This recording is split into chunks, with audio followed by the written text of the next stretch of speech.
Faith isn't just believing. It's a journey through storms, silence, and peace. Hello, my name is Emily Carter. I'm 28 years old, and I've been walking a road of faith that's tested me in ways I never imagined. Growing up in the quiet town of Ashford, England, faith was always a part of my life. A comforting story told at Sunday church, a routine prayer before bed. But as the years passed, I realized faith wasn't as simple as I thought. It wasn't just about believing in God when life was easy. It was about trusting Him when everything fell apart. For a long time, I thought faith meant having all the answers, or at least a clear sign that God was listening. But life doesn't work like that. Sometimes, faith feels like a desperate plea in the dark, a whispering hope when the world is crashing down. And sometimes, it's a silent strength that holds you steady when your prayers seem to vanish into thin air. I want to share with you how my faith grew through 3 distinct stages, each one deeper and more challenging than the last. It's a story about crying out for help, learning to trust in the waiting, and finally, finding a quiet peace that no storm can shake. This isn't a perfect story, but it's mine, raw, real, and full of the kind of hope that only comes from walking with God through the unknown. So, where does your faith stand? Are you at the beginning just asking for help? Or have you moved into the hard place of trust, waiting for answers that seem slow to come? Maybe, like me, you're longing for that last stage, a faith that abides steady and unshakable, no matter what life throws your way. This journey changed everything for me, and I believe it can change you too. Let's begin at the very start, the faith that asks. Faith often begins as a simple, trembling cry for help. It was late one autumn evening in Ashford when I found myself sitting alone by the fireplace, the glow flickering against the worn pages of my Bible. I was tired of pretending I had it all together, tired of the endless worry gnawing at my heart. I realized then that my faith wasn't strong or steadfast. It was fragile, like a small flame fighting against a cold, relentless wind. This was the beginning, the faith that asks. It's the kind of faith that doesn't have polished prayers or eloquent words. It's raw and honest, a desperate plea whispered in the dark. I remembered stories I'd heard as a child about people who cried out to God in their deepest need, like a blind man shouting for mercy or a woman who reached through a crowd just to touch the hem of Jesus' cloak. Their faith wasn't complicated. It was simple trust born out of pain and hope. In my own life, this stage looked like nights spent begging God for relief from fears I couldn't name, mornings filled with quiet tears as I wrestled with uncertainty. I wasn't asking for grand miracles, just a glimpse of reassurance, a sign that I wasn't alone. My prayers were often just 2 words, help me. Sometimes that was all I could say. But this kind of faith, as fragile as it feels, is powerful. It's the doorway, not the destination. It's the moment we admit that we can't fix ourselves and that we need something greater. Yet, this stage can be lonely and confusing. Why doesn't God answer immediately? Why does silence sometimes stretch so long it feels unbearable? I wrestled with these questions night after night. I learned that God doesn't despise these weak prayers. In fact, He leans in closer. He doesn't expect us to come with perfect faith or unwavering strength. What He desires is honesty, a heart willing to reach out even when it trembles. In those quiet moments after I prayed, when I stayed still instead of rushing away, I began to sense a gentle peace settling in, like a soft breath against my soul. This peace didn't erase my struggles or answer all my questions, but it changed something deep inside me. It was a small miracle, unseen but real, a seed of faith taking root. And though I didn't realize it then, that cry for help was the first step on a journey that would transform my entire life. If you find yourself here, feeling weak, uncertain, afraid, know this, your faith is enough. Keep asking, keep reaching out, and after your prayer, stay a little longer in the stillness. That's where faith begins to grow beyond fear and doubt. As autumn deepened into winter in Ashford, I found myself caught between desperate asking and uncertain waiting, unsure of what would come next.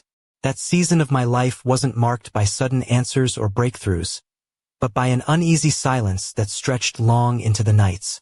The prayers I poured out so urgently seemed to echo back unanswered, and the hope I clung to began to feel fragile, like thin ice beneath my feet. This was the point where so many falter, the place between the faith that asks and the faith that trusts. It's the space where questions multiply, and the heart feels like it's standing alone in a vast, quiet room. I asked myself over and over, is God really listening? Does he care? The waiting wasn't punishment, though it felt like one. It was a test, one I didn't know I had to pass. What led me here was a series of disappointments. A job opportunity that slipped through my fingers, a relationship strained by distance and silence, and a growing sense that my prayers might never be answered the way I hoped. Friends offered well-meaning advice. Just have more faith, they said, but faith felt like the one thing I was running out of. Yet, beneath that ache, something else was stirring. A quiet invitation to trust beyond what I could see. I began to realize that faith isn't just about getting what we ask for. Sometimes, it's about learning to rest when the door remains closed, to walk forward even when the path is unclear. It's a faith that doesn't demand explanations but finds courage in the character of God. I thought of Abraham, waiting decades for a son he was promised. I thought of Joseph, forgotten in prison before his moment of triumph. Their stories weren't just ancient tales. They were mirrors reflecting the struggle and strength I was discovering within myself. Waiting became sacred ground, painful but necessary soil where roots of trust could grow deep. This stage of faith was not loud or dramatic. It wasn't about miraculous signs or sudden changes. It was about a shift inside me, a steadying of the soul that whispered, God is here, even in the silence. My prayers changed, too. Instead of begging for answers, I began to offer thanks for the smallest blessings. A kind word from a stranger, a moment of peace in the morning light, the steady rhythm of breath. I wasn't always strong. Some days, tears came without warning. Doubts crept in like shadows. But beneath it all, trust took root. A trust that held me steady even when I couldn't see the way forward. This was the faith that trusts, not because everything is perfect, but because the one who holds all things is good and faithful. If you're in this place now, feeling tired of waiting, know you're not alone. This season may feel endless, but it's shaping you in ways you can't yet see. Trust is being forged in the quiet, and your faith is growing stronger with every breath you take in the silence. Hold on. The story isn't over. The deeper I sank into that quiet, uncertain season, the more I began to understand what it truly meant to let faith abide. It was a subtle shift, one that didn't come with fanfare or fireworks, but with a quiet settling, a stillness that wrapped around my restless heart like a soft, worn blanket. The faith that abides is unlike anything I'd ever known before. It's not about pleading or waiting anxiously for a sign. It's about living fully connected to a presence that never leaves, never falters. It's like a branch growing from the vine. No struggle to bear fruit, just a constant, unbroken flow of life. I remember one morning, sitting in the small garden behind my flat, the dew still fresh on the grass and the air crisp and cool. Instead of rushing through my prayers or searching my Bible for answers, I simply sat, quiet, still and open. The sky was soft with dawn's first light, and in that moment, I felt an overwhelming sense of peace wash over me. It wasn't the kind of peace that comes from circumstances changing. It was something deeper, a peace that held steady even when the world was uncertain. This abiding faith changed how I saw everything. My prayers no longer felt like frantic pleas but became a rhythm, a dance with God that flowed naturally from my heart. I stopped measuring God by what he did and started knowing him by who he is. I no longer needed constant reassurance because I'd found rest in his presence itself. It wasn't always easy. There were still days when doubts crept in or when the weight of waiting pressed heavily on my chest. But now, those moments didn't shake me the way they used to. My roots had grown deep in the soil of trust and quiet surrender. I thought of Jesus in the Garden of Gethsemane, wrestling with the cup set before him yet surrendering fully to God's will. That faith that abides doesn't mean we don't struggle. It means we carry our struggles into the arms of a Father who holds us steady. At this stage, my faith became less about what I wanted from God and more about who I was becoming with him. Forgiveness came easier, compassion grew deeper, and love flowed more freely. Not because I was perfect, but because I was connected to the source of all love. This faith doesn't shout or demand. It simply remains, a quiet, powerful presence in the midst of life's storms. I saw it in people around me, those who radiated calm even in suffering, whose lives whispered of a peace that could only come from abiding in God's love. If you've ever met someone like that, you've seen this faith in action. It's not flashy or dramatic, but it's unmistakable. It's the kind of faith that changes everything without saying a word. And I knew, deep down, this was where God wanted to lead me. Not just to believe or to trust through waiting, but to abide fully in Him. To live each moment rooted in His presence, no matter what storms might come. But just as I began to settle into this new rhythm, I realized that faith's journey isn't always a straight path. Sometimes it takes unexpected turns that challenge everything we thought we knew. And for me, that moment was about to arrive. Just as I was beginning to embrace this peaceful, abiding faith, life threw me a curveball that shook everything to its core. It was as if the calm I had worked so hard to find was suddenly swept away by a storm I never saw coming. The kind of storm that makes you question everything, your beliefs, your strength, and even the very presence of God you'd grown so close to. It started with a phone call on a chilly February morning. My younger brother, James, who lived in a nearby town, had been in a serious accident. The details were vague, but the urgency in my mother's voice was clear. "Emily, you need to come now." The world I had quietly built in my heart, the steady, abiding faith, felt like it was slipping through my fingers. Rushing to the hospital, I was flooded with a storm of emotions. Fear, confusion, anger, and a desperate need for answers. How could this happen now, when I thought I was finally finding peace? Why did God allow this pain to break into my life just as I was learning to live in His presence? At James's bedside, the sterile hospital lights cast long shadows across the room. Machines beeped steadily, marking time in a way that felt both endless and terrifying. His face was pale, bruised, and barely recognizable. In that moment, my faith was tested like never before. I prayed, but the words caught in my throat. The quiet trust I'd nurtured felt fragile against the harsh reality before me. I wrestled with the silence. Why wasn't God speaking now? Why did the peace I'd found seem so distant? Friends and family gathered around, offering support, but inside I felt alone, caught between the faith I'd built and the raw ache of uncertainty. It was a crisis that threatened to undo everything, to pull me back into fear and doubt. Yet, even in that darkest hour, a small voice inside whispered that faith isn't about avoiding storms. It's about standing firm in them. I realized that abiding faith doesn't mean we won't face pain or confusion. It means we hold on even when the answers don't come, even when the silence is loudest.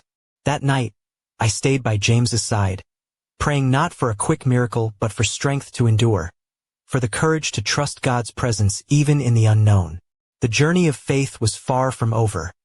It had taken a sharp, unexpected turn, and I knew that what came next would challenge me in ways I never imagined. This was no longer just about my peaceful, abiding faith. It was about how I would face a storm that threatened to break me, and whether I could find God's hand holding mine through it all. The hospital room felt colder than ever that night, despite the steady hum of machines and the soft footsteps of nurses. James lay there, fragile and silent, his life hanging by a thread. I sat beside him, clutching his hand, my heart pounding with a mix of fear and a stubborn hope I couldn't quite explain. The faith I had come to cherish, the quiet, abiding trust, was being stretched to its breaking point. As the hours dragged on, I found myself wrestling with a storm of emotions I hadn't expected. Anger flared inside me. Why now? Why someone I loved so deeply? I wanted to scream at God, demand answers, beg for relief. But all I could do was sit in the stillness, whispering prayers that felt small and inadequate. Yet, amid the chaos, something surprising began to take shape. I noticed the gentle way the hospital staff cared for James, their kindness a quiet testament to grace in the midst of suffering. I remembered the friends who had come to support me, their presence steady and unwavering. And slowly, a fragile thread of peace began to weave through the fear. That peace didn't erase the pain or the uncertainty, but it gave me a new kind of strength, the strength to endure without all the answers. It was the faith that trusts not because it understands, but because it knows who holds the future. In those long hours, I felt God's presence in the smallest details. The warmth of a hand on my shoulder, the soft murmur of a prayer from a stranger, the steady beat of James's heart. It was a reminder that faith isn't about having control. It's about surrendering to a love that never lets go. But just as I was beginning to grasp this, a new revelation came. A truth that would change everything I thought I knew about faith and suffering. Something unexpected, something that challenged the very foundation of my beliefs. A twist in the story that would force me to confront not only the pain around me but the doubts within. I'm still trying to make sense of it all, but one thing is clear. Faith's journey is far from simple. The storms we face aren't just obstacles to overcome. They are the very places where faith is refined and transformed. And as I sit here now, holding on to hope with trembling hands, I wonder, how will this story end? Will my faith hold through the darkest night, or will it be shattered like fragile glass? The answer feels just out of reach, waiting in the silence between the prayers. Just when I thought I had found a fragile peace amid the storm, life threw me a revelation so unexpected it shook the very foundation of my faith. It was as if the ground beneath me shifted, and I was left grasping for something solid to hold on to. One afternoon at the hospital, as I sat beside James, a doctor asked to speak with me privately. The words that followed were like a punch to the gut. James's injuries were more severe than anyone had expected. The road ahead would be long, filled with uncertainty and pain. There was no quick fix, no miracle cure waiting around the corner. In that moment, my heart broke. Not just for James, but for the faith I thought I understood. How could God allow this? Why would he seem so silent when I needed him most? All my prayers, all my desperate pleas, seemed to float unanswered in the sterile hospital air. But then, the twist. The doctor shared something else, something that no one had prepared me for. James's condition revealed a hidden resilience, an inner strength that defied the odds. The same strength I saw in the quiet determination of my brother, even in his unconscious state, fighting to hold on. It dawned on me that faith isn't just about receiving miracles in the way we expect. Sometimes, it's about witnessing the miracles that grow quietly beneath the surface. The courage to endure, the will to keep fighting, the small victories that don't make headlines but change lives. This unexpected truth challenged everything I thought I knew. Faith wasn't a guarantee of easy answers or instant relief. It was an invitation to see beyond the obvious, to find hope in the quiet strength within ourselves and others. As I processed this, I realized that the journey of faith is not a straight line from asking to trusting to abiding. It's messy, unpredictable, and often painful, but it's also filled with moments of grace that catch us off guard and reshape our hearts. Now, as I watch James begin the slow road to recovery, I'm learning to embrace that uncertainty, to find peace not in the absence of struggle, but in the presence of a love that never lets go, even when the outcome is unclear. And yet, even as I write this, a question lingers in the air. How do we hold on to faith when the story takes turns we never expected? When the pain deepens instead of fades? When the silence stretches longer than we imagined? I don't have all the answers, but I do know this. Faith is not about perfection or certainty. It's about choosing, day after day, to believe in a love bigger than our fears. So here I stand, at a crossroads, holding on to hope with trembling hands, ready to walk forward into the unknown. And I wonder, what will the next chapter hold? The days that followed felt like walking through a fog, uncertain, heavy, yet strangely alive with possibility. James's condition was fragile, but the glimpse of strength the doctor spoke of was real. It wasn't a dramatic miracle, but a quiet resilience, a slow, steady heartbeat that refused to give in. And in that quiet fight, I found a new kind of hope stirring within me. This unexpected twist forced me to look beyond my own pain and fears. It made me realize that faith isn't just about asking for miracles or trusting in the timing of answers. It's about recognizing the miracles unfolding in the smallest moments. The gentle squeeze of James's hand when he stirred, the way his eyes fluttered open to meet mine, the soft smiles that broke through the pain. These were signs, subtle and profound, of a faith that refuses to give up. At the same time, I felt the weight of the waiting deepen. The road ahead was long, filled with unknowns that no amount of prayer could erase. It was a test of endurance, a challenge to keep believing even when the future looked uncertain. But this time I wasn't alone. The faith that had grown within me, the faith that asks, trusts, and abides, became the quiet strength that carried me through each day. I started to see that faith is not a destination but a journey, a winding path that twists and turns, sometimes steep and rocky, sometimes smooth and gentle. It's a journey that asks us to keep moving forward, even when the way is unclear, and to find peace not in the absence of struggle, but in the presence of a love that never fails. And yet, as I walked this path, a lingering question remained. What does it truly mean to abide in faith when the storms rage on, when the silence stretches and the waiting feels endless? How do we hold on when the answers don't come, and the pain remains? I don't have all the answers, but I've come to understand that faith is not about having control or certainty. It's about surrender, letting go of the need to understand everything and trusting that, somehow, in the midst of it all, there is a purpose greater than we can see. So here I am, still walking, still hoping, still learning to abide. And I wonder, what will faith teach me next? What mysteries lie ahead in this journey of trust and surrender? The story isn't over yet. In fact, I believe the most profound chapters are still waiting to be written.